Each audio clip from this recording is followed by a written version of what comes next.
hast du Glück, weil ich gebe dir jetzt nämlich eine kurze Zusammenfassung vom Jakobus 1 bis 4 oder was wir in den letzten 4 Predigten alles gehört haben und was wir gelernt haben. Weil das Kapitel 5 geht nämlich genau dort weiter und man braucht das, was vorher war, um das wie einordnen, was der Jakobus im 5.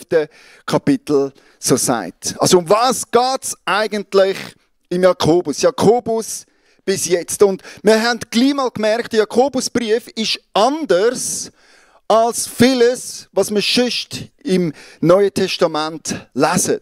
Der Jakobus hat nämlich einen speziellen Fokus. Er legt nämlich ganz viel Gewicht auf die Werke. Die Werke sind sehr zentral im Jakobusbrief. Und wir haben festgehalten, im Kapitel 1, kannst du schon mal die Folie einblenden. Im Kapitel 1 haben wir festgehalten, Werk rettet dich nicht. Nein, das ist zu weit.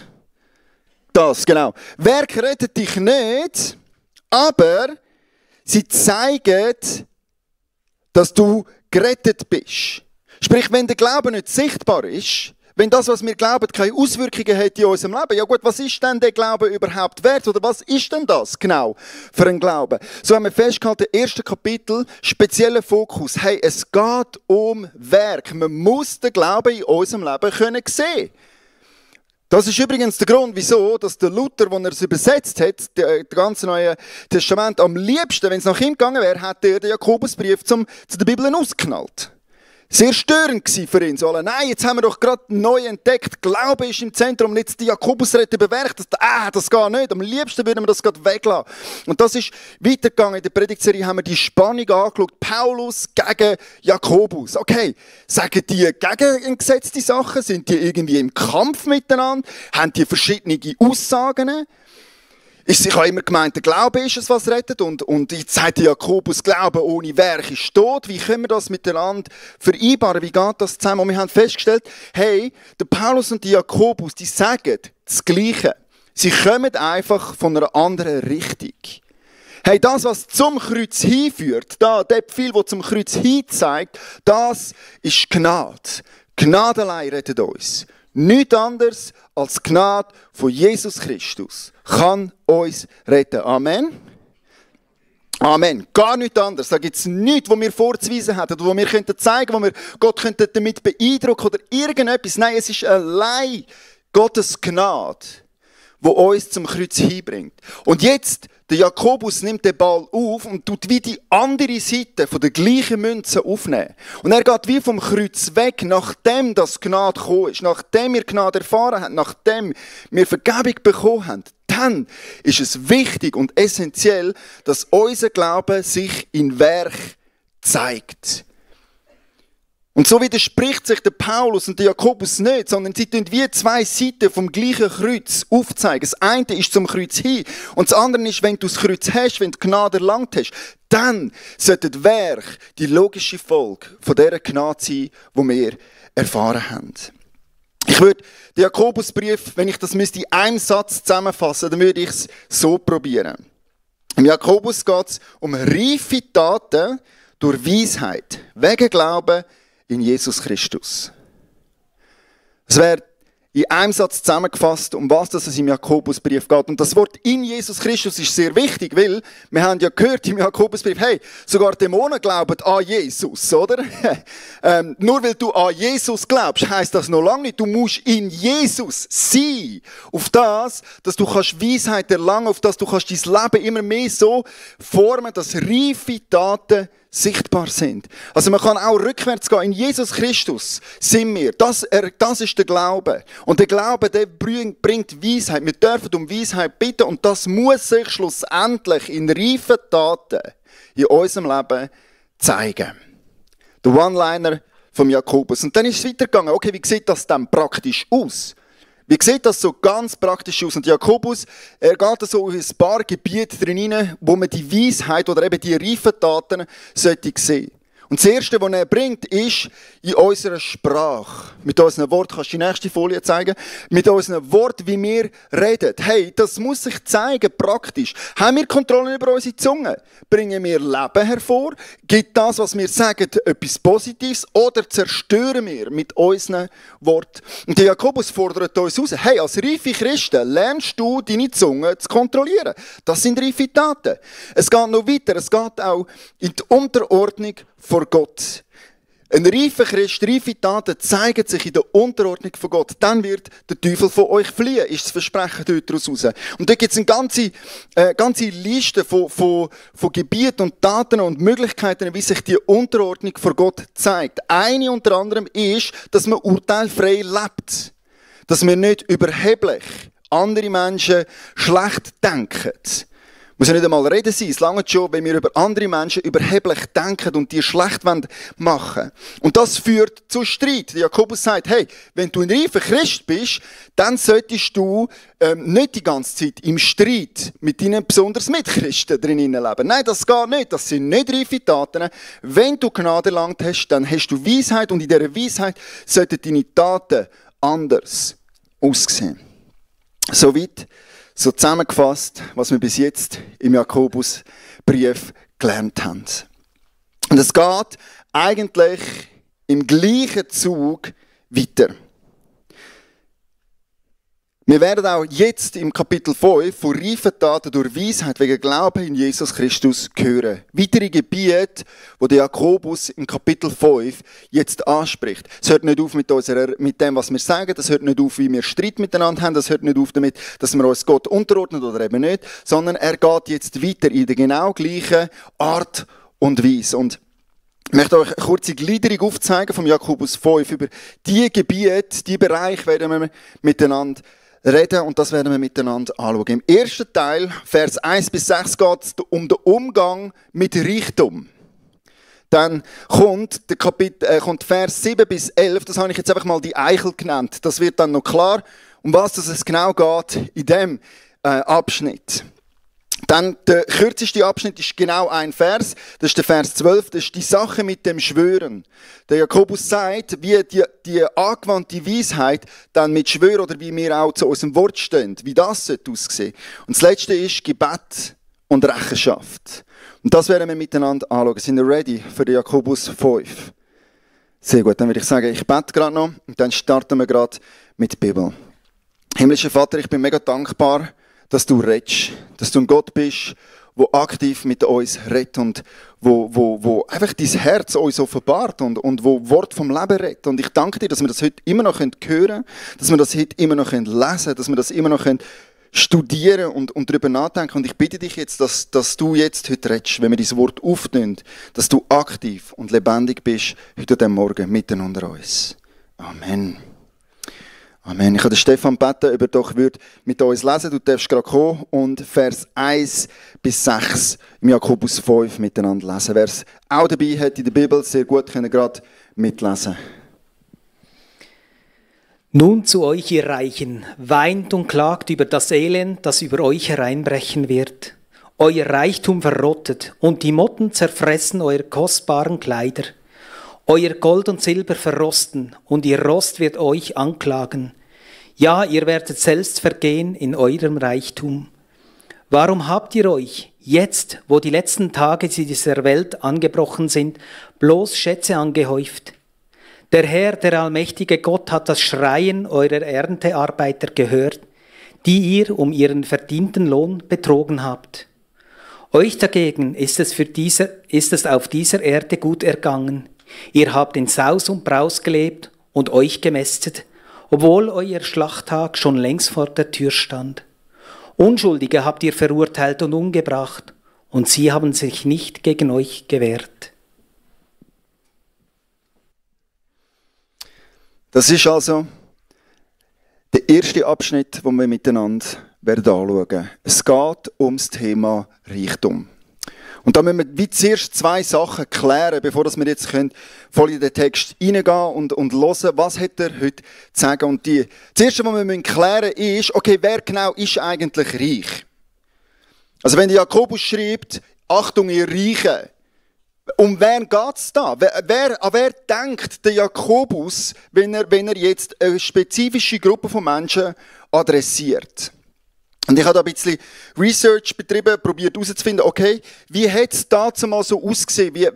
Was ist so die Adressatenschaft vom Jakobus gewesen? An wer hat er gedacht, als er seinen Brief geschrieben hat? Und aus Studien wissen wir, dass zu dieser Zeit im 1. Jahrhundert Palästina ist etwa 95% der Bevölkerung ist Arbeiterklasse gewesen. Also Tagelöhner, Handwerker, Bauern, Schreiner, Fischer, so einfach, wer halt so arbeitet und mit seinem Arbeiten ein Einkommen generiert, um leben zu können. 95% der Bevölkerung war in dieser Schicht zu finden gewesen. Und es hat Studien gegeben, die haben probiert herauszufinden, okay, wenn denen ihr Einkommen oder was die verdient haben im Jahr auf heutige Zeit umrechnen, dass man es so ein bisschen wie vergleichen könnte, wie viel hat so der Durchschnittsbürger zu der Zeit von Jesus verdient. Oder eben zu der Zeit, wo der Jakobus seinen Brief geschrieben hat. Und Studien ergeben, dass es wahrscheinlich so zwischen 200 bis 400 US-Dollar im Jahr sind. Also 200 bis 400 Dollar, inflationsbereinigt im heutigen Wert, ist, was 95% von der Bevölkerung wird so haben. Also wie muss man sich das vorstellen? Das bedeutet, dein Fokus wird sehr viel um Nahrungsbeschaffung gehen. Quasi, was esse ich heute? Ist eine grosse Frage, die dich viel Zeit und sehr viel Energie wird kosten. Wo schlafe ich heute? Eine weitere Frage. Habe ich etwas zum Anlegen? Habe ich einen Satz Kleider? Das sind so die Fragen gewesen, mit denen sich der grösste Teil der Bevölkerung auseinandergesetzt hat. Und jetzt sagt der Jakobus zu euch, ihr Reichen. Also, das sind dann nicht die 95% gewesen, sondern das sind dann eben die Reichen gewesen.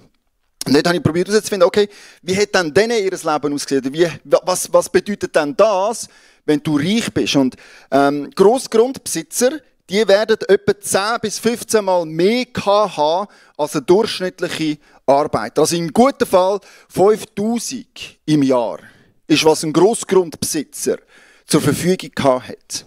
Der wird ein Haus haben mit mehr als einem Raum, der wird mehr als einen Satz Kleider haben und er wird nicht die ganze Zeit müssen nachdenken, hey, was esse ich heute? Lange von morgen auch noch. Sondern er hat eben Gold und Silber gehabt. Das ist wie so ein bisschen Spatzig, wo drüber ausgeht, über das, was du einfach zum Überleben gerade so brauchst. Und zu dieser Bevölkerungsgruppe schreibt jetzt der Jakobus. Also er schreibt zu Menschen, die 5'000 Franken im Jahr zur Verfügung haben. Jetzt muss man sich natürlich die Frage stellen, also wenn es um Reiche geht, wenn der Jakobus zu Reichen schreibt, meint er dann Elon Musk und Jeff Bezos, oder, wo halt schnell Venedig mietet, um eine Hochzeit zu feiern. Er meint die Menschen, oder?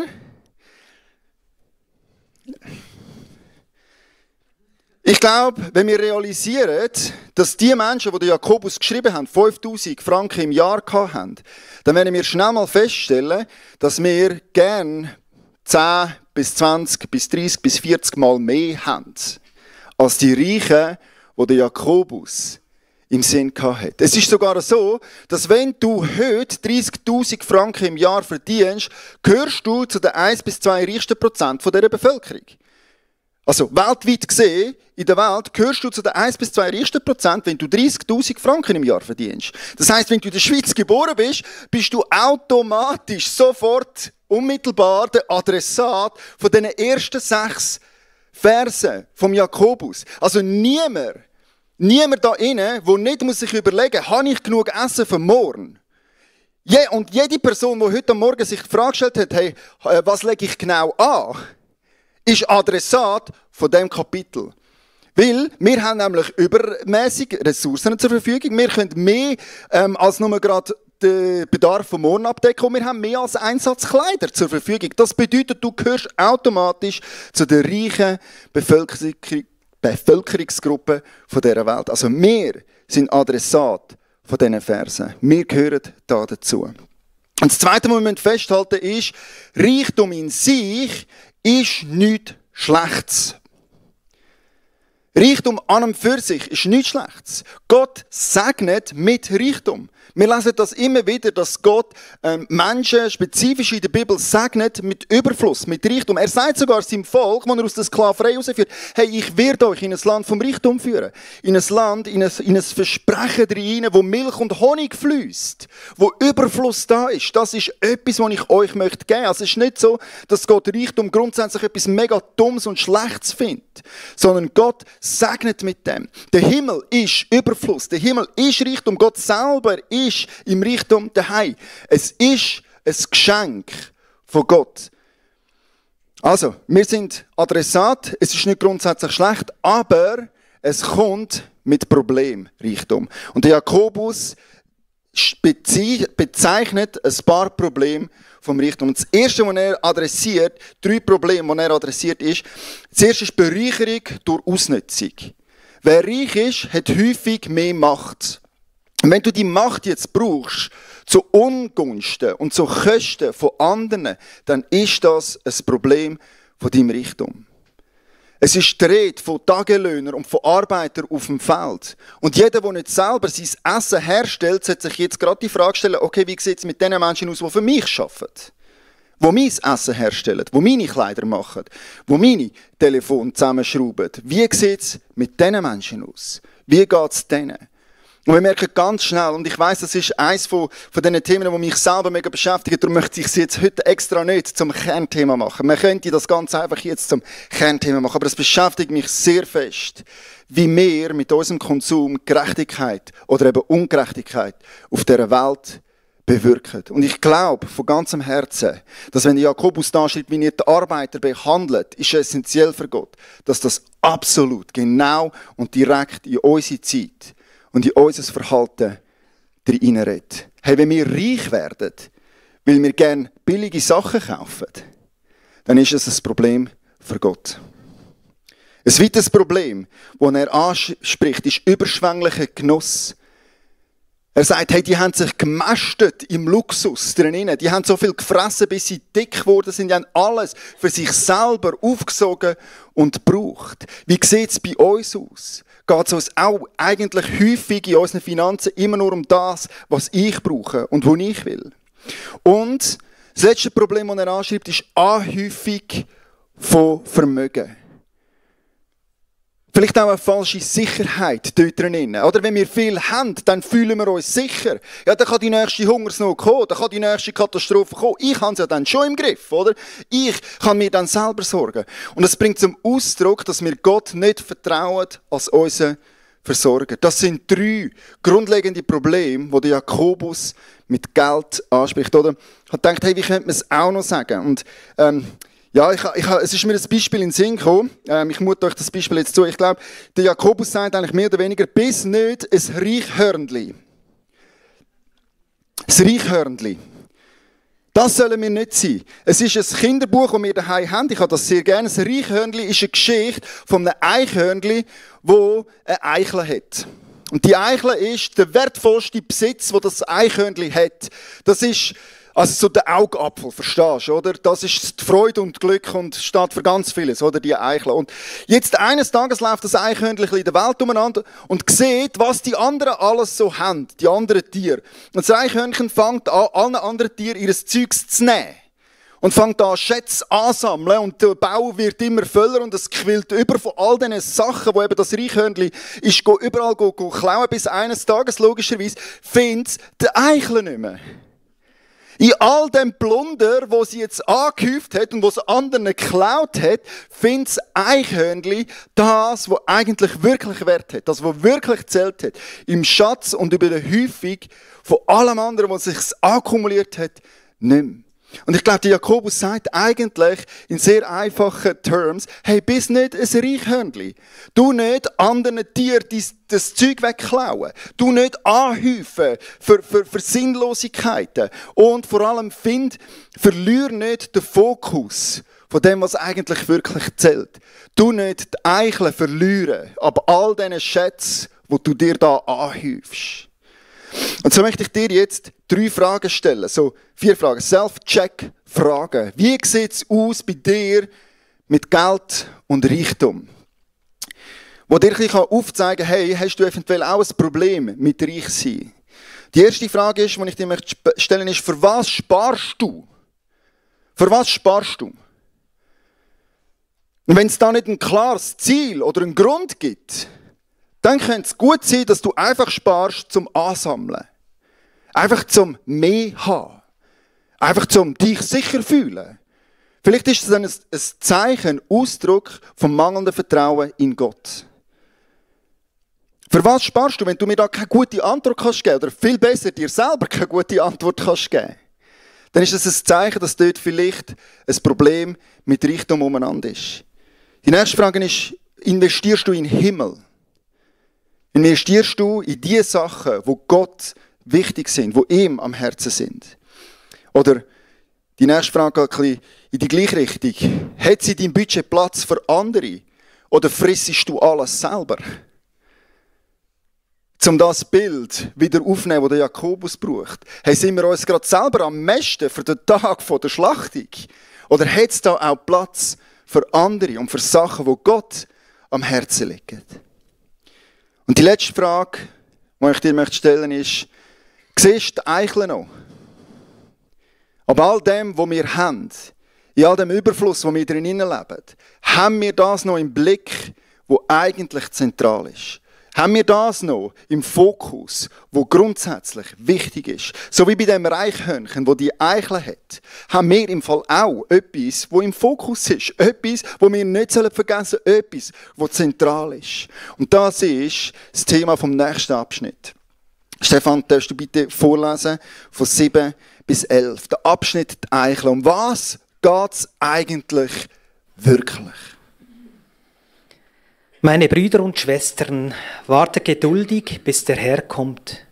Muss nicht auch der Bauer mit viel Geduld abwarten, bis er die kostbare Ernte einfahren kann? Er weiß, dass die Saat dazu den Herbstregen und den Frühlingsregen braucht. Auch ihr müsst geduldig sein und dürft nicht mutlos werden, denn der Herr kommt bald. Klagt nicht übereinander, liebe Brüder und Schwestern, sonst wird Gott euch verurteilen. Bedenkt, der Richter steht schon vor der Tür. Nehmt euch ein Beispiel an den Propheten, die im Auftrag des Herrn gesprochen haben. Wie vorbildlich und mit welcher Geduld haben sie alle Leiden ertragen. Menschen, die so standhaft waren, sind wirklich glücklich zu schätzen. Und zu ihnen sehen wir auf. Denkt doch auch an Hiob. Ihr habt alle schon gehört, wie geduldig er sein Leiden ertragen hat. Und ihr wisst, dass der Herr alles zu einem guten Ende führte. Er ist voller Barmherzigkeit und Liebe. Das ist es, was wir nie vergessen und nicht zum Auge auslassen. Jesus kommt wieder. Er kommt wieder. Das ist es. Die Ewigkeit ist unsere Eichel. Dort soll unser Blick drauf fallen. Und das dürfen wir nicht zum Auge aus verlieren. Hey, wenn alles, was in dieser Welt läuft, all die Besitz und all die Probleme, die mit Besitz kommen, wenn die wichtiger und grösser werden, dann ist es wie das Eichhörnchen, das die Eichel überdeckt mit all dem, was eigentlich temporär ist und nicht einen Ewigkeitswert hat. Wir sind nicht geschaffen für diese Welt. Wir haben eine andere Heimat. Wir haben das neueste Heim in einer Ewigkeit bei Jesus Christus. Und er kommt wieder. Alle Sorgen, alle Lasten, alle Probleme von dieser Welt werden eines Tages vergehen. Was aber sicher ist, ist, dass Jesus, der König, wieder wird kommen. Lass uns das nie zum Fokus auslassen. Um das soll es uns schlussendlich gehen. Mit allem, was wir haben, dürfen wir das nicht vergessen. Wir müssen den Blick immer wieder aufs Wesentliche richten, nämlich, dass Jesus Christus eines Tages wiederkommt. Ja? Dann kommen wir zum nächsten Abschnitt. Die Sache mit dem Schwören. Und weil das ein Vers ist, lese ich doch den gerade schon selber. Und um eines möchte ich euch vor allem noch bitten, meine Brüder und Schwestern. Schwört nicht, weder beim Himmel, noch bei der Erde, noch bei sonst was. Wenn ihr Ja sagt, dann muss man sich darauf verlassen können. Und wenn ihr Nein sagt, dann steht auch dazu. Sonst müsst ihr euch vor Gottes Gericht dafür verantworten. Das ist jetzt wieder so ein eine angewandte Weisheit. Und da braucht man auch ein bisschen Hintergrundinformation, ein bisschen Wissen zum Verstehen, was ist eigentlich genau das Problem, wo da der Jakobus anspricht. Um was geht es eigentlich genau mit dieser Schwörerei? Oder was ist da genau dahinter? Also, ist es ein Problem, wenn wir sagen, ich schwöre, oder? Dann haben sehr viele Jugendliche ein Problem. Ist das wirklich das, was der Jakobus da sagen mit dem? Und da hilft es, wenn wir ein bisschen nachforschen und herausfinden, was ist eigentlich in dieser Zeit oder in dieser zeitgemäßen Theologie so gelaufen mit dem Schwören. Und ich habe euch da ein Goldstückchen ausgraben, um zu verstehen, was eigentlich das Problem oder die Thematik ist, wo der Jakobus da aufgreift. Und das ist aus Talmud.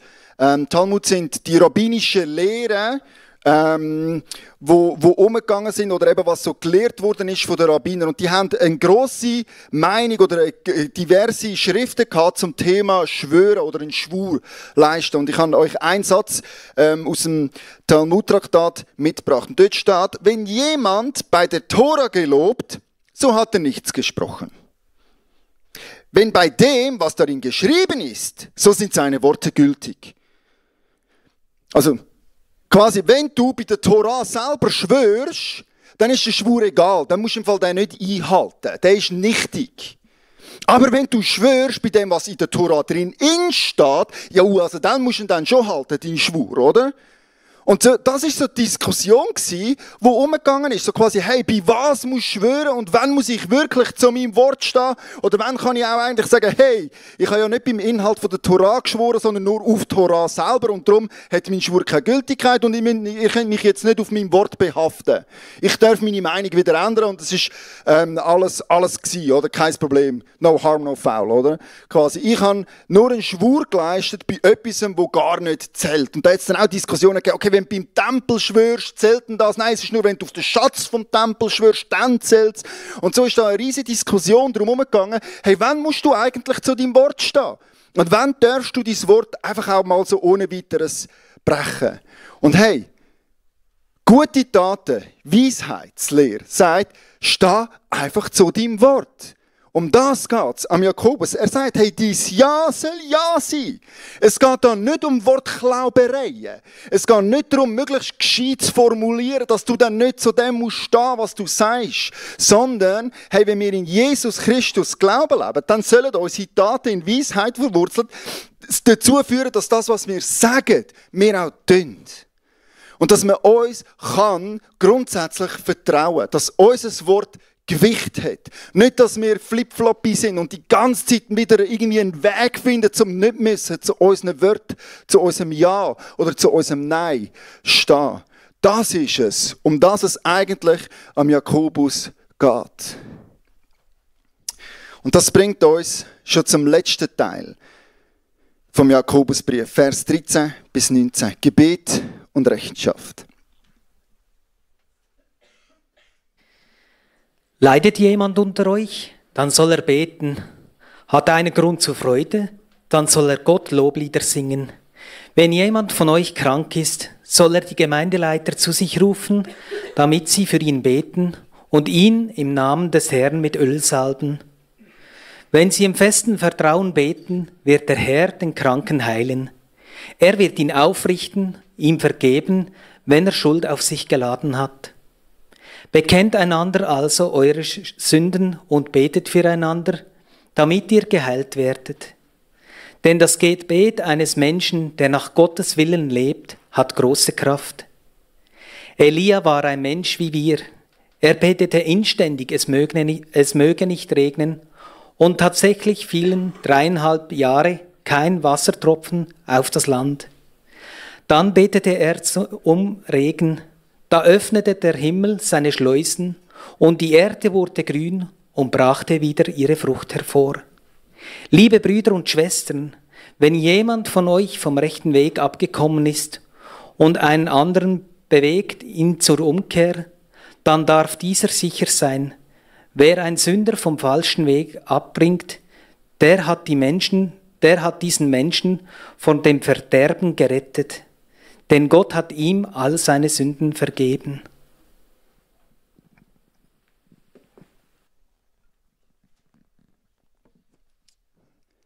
möchte ich zu diesem Abschnitt eigentlich nur noch 2 Sachen sagen, weil ich finde, das redet schon so laut und schon so deutlich, einfach für sich selber, dass ich gar nicht mehr so mega viel dazu bringen oder erklären, was da gesagt wurde. Ich möchte einfach 2 Sachen herausheben. Und das erste ist, hey, auch wir im Kreuzpunkt praktizieren ein ältestes Gebet. Oder ein Gemeinsleitungsgebet, wie das bei uns heisst. Wenn du etwas hast, wo du möchtest, dass jemand dafür betet, im Glauben, dass Gottes Wort wahr ist, dass dem geholfen wird, wo so ein Gebet in Anspruch nimmt, möchte ich dir sagen, die Möglichkeit steht jedem zur Verfügung. Ihr dürft gerne einfach auf den Martin Geier, Gemeinsleiter, zugehen und um so ein Gebet beten. Wir planen es dann einplanen und wir werden uns Zeit nehmen, als Gemeindeleitung für dich und dein Anliegen, das du hast, zu beten. Wir haben schon coole Sachen erlebt, wo wir das gemacht haben. Und ich möchte euch als Gemeinde, uns als Kreuzpunkt einfach einladen, hey, nehmen wir doch das in Anspruch. Ist ja eigentlich blöd, wenn wir nicht regelmäßig für uns beten lassen. Und das gibt es, die Möglichkeit. Und das Zweite, was mir in diesem Abschnitt wichtig ist Rechenschaft ablegen. Ich habe das Gefühl, das ist etwas von diesen Sachen, die ein bisschen verloren gegangen ist in der Reformation. Die Rechenschaft voreinander ablegen und miteinander einen ehrlichen Weg zu gehen. Ich glaube nicht, dass es wichtig oder richtig ist, dass die andere Person nachher Absolution zuspricht. Oder dass die Person jetzt sagt, was zu tun ist, um den Weg wieder zu korrigieren. Ich glaube, der Teil ist jetzt schon nicht das, was ich mega lässig finde. Aber die grundsätzliche Überlegung, einem anderen Menschen Rechenschaft abzulegen, erzählen, ehrlich, was bei mir abläuft, das hat Kraft. Und wir haben vor einer Zeit mal einen Leitfaden geschrieben über Accountability Groups. Das ist eigentlich genau die Idee von dem Rechenschaft voreinander ablegen. Und es ist ein Leitfaden für, wenn man das Zweierschaft möchte eingehen, wie kann man so etwas gestalten? Wenn du merkst, hey, ich möchte eigentlich auch transparenter leben und mit jemandem anderem eine Zweierschaft eingehen und dem auch sagen, was läuft bei mir? Hey, da ist gestanden im Jakobus, bekennt einander eure Sünden, auf das ihr könnt Veränderung erleben, auf das euch geholfen wird. Wer das möchte praktizieren, ich möchte euch einladen. Ich habe die Leitfaden hier ausgedruckt. Kommt einfach, ich lege sie nachher da vorne her, nehmt sie und überlegt euch, ob ihr nicht mit jemand anderem möchtet so eine Zweierschaft anfangen. Es hat einen klaren Ablauf, es ist nicht mega kompliziert und es ist auch nicht die Idee, dass man nachher sich einander beseelsorgert oder einander probiert zu korrigieren oder so, sondern einfach wirklich rein um den Aspekt zu gehen. Rechenschaft ablegen und füreinander beten. Auf das unser Leben immer mehr so dürfen werden wie Jesus. Oder eben, dass reife Taten unser Leben bestimmen. Und das ist der Abschluss vom Jakobusbrief. Ich möchte zum Schluss beten, bevor wir nachher miteinander das Abendmahl feiern. Herr Jesus Christus, ich danke dir von ganzem Herzen für wie du redest zu uns und wie du möchtest, dass unser Leben immer mehr so aussieht wie du. Dass Weisheit und Taten sollen sichtbar werden in unserem Leben. Und ich bitte dich, dass du uns hilfst, das umzusetzen und entsprechend zu leben. Ich bitte dich jetzt auch für dort, wo es gerade wehgetan hat heute Morgen, wo wir uns vielleicht auch herausgefordert haben, dass du uns hilfst, konkrete Schritte jetzt zu gehen. Dass du den Schmerz jetzt kannst brauchen, dort wo es uns herausgefordert hat, gute Entscheidungen zu treffen und unser Leben gemäss deinem Willen anzupassen. Und ich lobe und ich preise dich, Herr Jesus, an dem heutigen Tag. Amen. Amen. Wir dürfen jetzt miteinander das Abendmahl feiern. Und ich möchte das Abendmahl einsetzen mit dem Wort, wo Jesus gesagt hat aus Lukas 22, Vers 19. Dort lesen wir: Dann nahm er Brot. Er dankte Gott dafür, teilte es und gab es ihnen mit den Worten: Das ist mein Leib, der für euch hingegeben wird. Feiert dieses Mal immer wieder und denkt daran, was ich für euch getan habe, so oft ihr dieses Brot esst. Nach dem Essen nahm er den Becher mit Wein, reichte ihn den Jüngern und sagte: Das ist mein Blut, mit dem der neue Bund zwischen Gott und den Menschen besiegelt wird. Es wird für euch zur Vergebung der Sünden vergossen.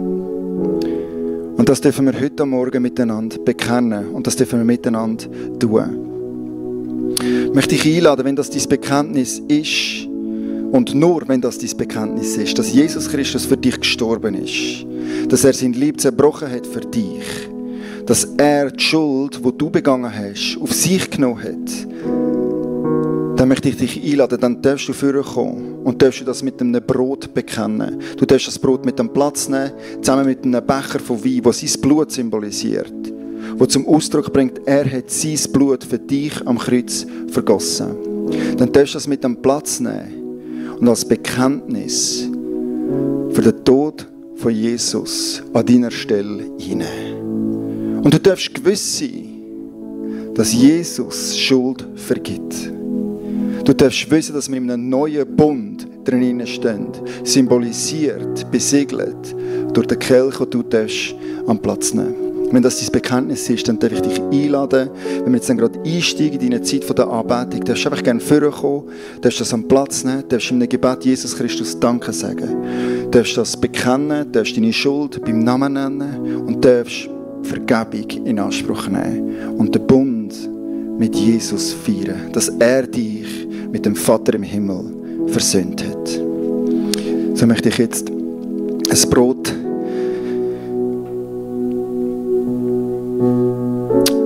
und einen symbolhaften Kelch mit Wein nehmen und Danke sagen für das, was Jesus für uns da hat.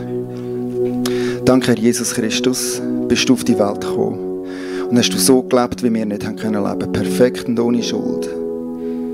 In Einheit mit dem Vater, im Willen von ihm unterwegs. Jeden Tag, jede Minute, jede Sekunde von deinem Leben, Jesus. Nur zum dann dein Leben hingeben für mich. Für jeden Mensch, der die Vergebung möchte in Anspruch nehmen. Und ich danke dir von ganzem Herzen, dass ich das heute Morgen feiern darf, dass du dich zerbrochen hast an meiner Stelle. Dass du dein Blut vergossen hast, dass ich nicht muss. Merci vielmals für den neuen Bund, den wir feiern heute mit dem Vater im Himmel.